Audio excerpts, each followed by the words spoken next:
தோற்றுதான் ஆக வேண்டும். இந்த போட்டியில் என்னை எதிர்க்க அந்த திருமாலின் அவதாரமே வந்தாலும் தேவலோக அதிபதி தேவேந்திரன் அவரை எவ்வளவு சுலபத்தில் விட்டுவிட மாட்டான்.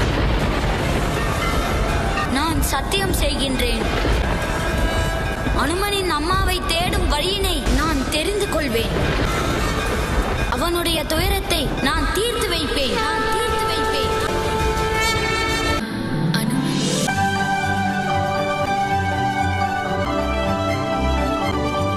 அம்மா, அம்மா, தாம் வந்துவிட்டீர்களா? என் பக்தி வென்றுவிட்டது. ஆம் மகனே, நீ எல்லாவற்றிலும் வென்றுவிட்டாய். இறைவன் எனக்கு கொடுத்த வாக்கை காப்பாற்றி விட்டார்.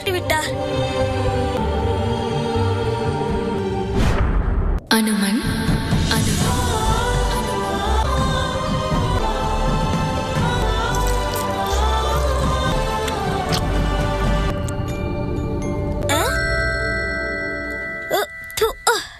அம்மா எங்க போனார்களோ அங்கே.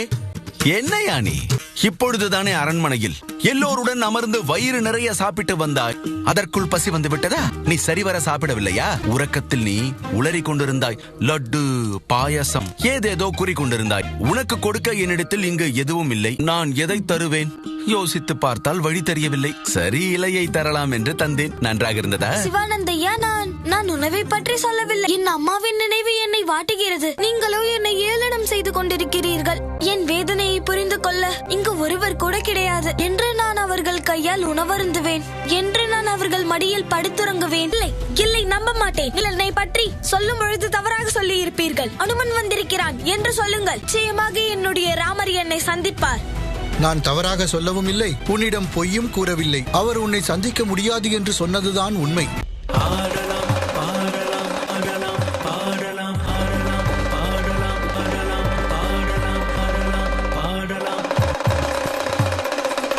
சிவானந்தையா, உடுக்கையை வாசிப்பதை முதலில் நிறுத்துங்கள். இங்கு நான் சோகமாக இருப்பது உங்களுக்கு ஆனந்தமாக உள்ளதா?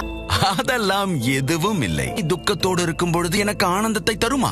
அதாவது என்ன நடக்கும் என்று நினைத்தேனோ அது அப்படியே நடந்து விட்டது. நான் முன்பே உன்னிடம் கூறினேன் அல்லவா, உன்னுடைய அந்த ராமன் இறைவன் எல்லாம் கிடையாது. இன்றிலிருந்து நாம் ஒருவரை விட்டு ஒருவர் பிரிந்து விடுவோம்.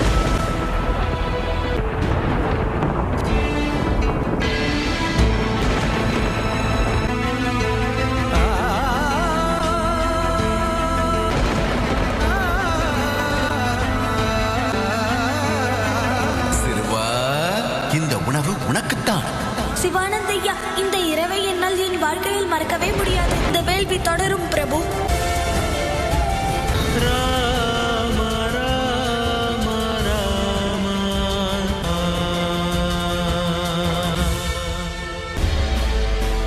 தேவர்களை மகிழ்விக்க நீங்கள் செய்யும் வேள்வி தடைபட்டுவிடும். இந்த ஒரு வேள்வியும் நடக்கவே கூடாது. நல்லது, என்னுடைய புகழ் இங்கு வரை பரவி உள்ளதா? காட்டாசுரன் வந்துவிட்டார். தேவர்களை மகிழ்விக்க நீங்கள் செய்யும் வேள்வி தடைபட்டுவிடும். இங்கு மகிழ வேண்டியது காட்டாசுரன் மட்டும்தான். இங்கு தேவர்களுக்காக எந்த ஒரு வேள்வியும் நடக்கவே கூடாது. அதையும் மீறி அதை நடத்துவேன் என்று நீங்கள் நினைத்தால் உங்கள் அனைவரையும் கொன்று குவிப்பேன். எங்கு ஓடுவீர்கள்? சுரன் பார்வையில் இருந்து எவராலும் தப்ப முடியாது.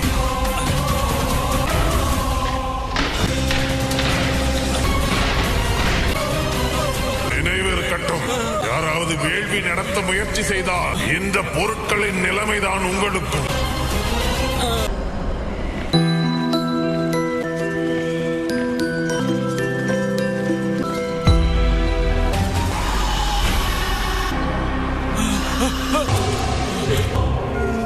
நான் ஒரு முறை கூறினால் புரியாதா உங்களுக்கு?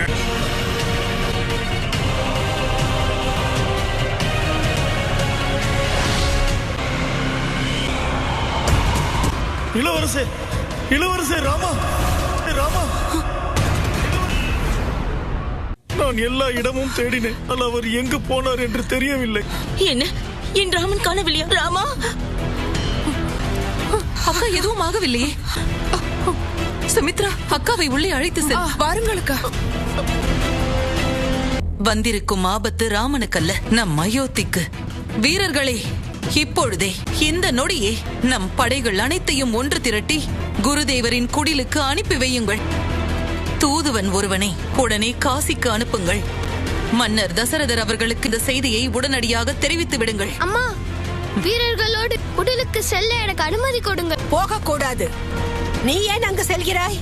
இப்பொழுதுதானே மரண வாயிலிருந்து தப்பித்து வந்தாய். மீண்டும் ஆபத்தை நோக்கி செல்லாதே. எவரையாவது அனுப்ப வேண்டும் என்று நினைத்த இதோ இந்த வானரனை, இவனை அனுப்புங்கள். இவன்தான் நடந்த அனைத்திற்கும் காரணம். மந்திரி, எந்த நேரத்தில் என்ன கூறுகிறார்? நான் உண்மையைத்தானே சொல்கிறேன். சந்தேகம் இருந்தால் லக்குவனனை கேட்டுப்பா. ராமன் குருநாதரின் குடிலுக்குள் யாரிடமும் சொல்லாமல் ஏன் சென்றான் என்று கேள். என்ன ஆபத்து வந்திருக்க போகிறது?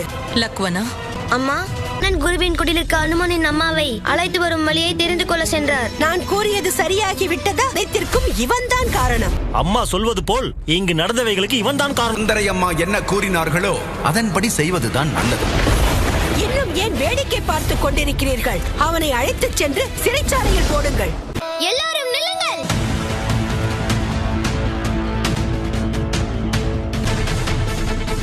எல்லாரும் பின்னால் செல்லுங்கள். பரதா, ஏன் இப்படி செய்கிறாய்? நாடகத்தை அனுமனை யாராவது குறை கூறினால் எங்கள் மீதும் குறை இருக்கிறது என்ற அர்த்தம். ராமனண்ணன் யாரை சகோதரனாக ஏற்றுக்கொண்டாரோ அவன் ஏன் தீங்கு நினைக்க போகிறான்? இறைவனை போல பார்க்கிறான் அனுமன் ராமனண்ணனை. அவரை குறை சொல்வதற்கு முன்னால் யோசித்திருக்க வேண்டும். நீங்களும் தானே சொன்னீர்கள், கூடவே இருந்துவிட்டு அவன் மீதே பழியை போடுகிறீர்கள். நான் போட்டேனா? நான் என்ன சொன்னேன்? யோசித்து பாருங்கள். இங்கு வருவதற்கு அவன் எவ்வளவு அவசரப்பட்டான். அவனுக்கு உதவி செய்யத்தான் இளவரசர் ராமரும் இங்கிருந்து புறப்பட்டு சென்றார். அனுமனுக்கும் அசுரர்களுக்கும் சம்பந்தம் உள்ளதா? இவைகள் எல்லாம் அவர்கள் செய்த சதிதானா? நான் எப்பொழுது இவையெல்லாம் சொன்னேன்? யாராவது அதை சொன்னாலோ இல்லை யோசித்தாலோ என்னை கேட்டால் அதை முட்டாள்தனம் என்றுதான் சொல்வேன். சரி, எனக்கு ஒன்று சொல்லுங்கள். அந்த அனுமன் எங்கள் ராமனண்ணனுக்காக அவன் உயிரை கொடுக்க சொன்னால் கொடுப்பானா? இதை நீங்கள் கேட்டுதான் தெரிந்து கொள்ள வேண்டுமா என்ன? நீங்களே பார்த்தீர்களே, உங்கள் அனைவரிடமிருந்து அவன் உயிரை பணயம் வைத்து எப்படி தப்பி ஓடினான் என்று. சுவற்றை பாருங்கள். அவன் எழுதி வைத்துள்ள அந்த ராமனின் பெயர் மழை கொட்டியும் கூட அழியவே இல்லையே. கொள்ளாதீர்கள்.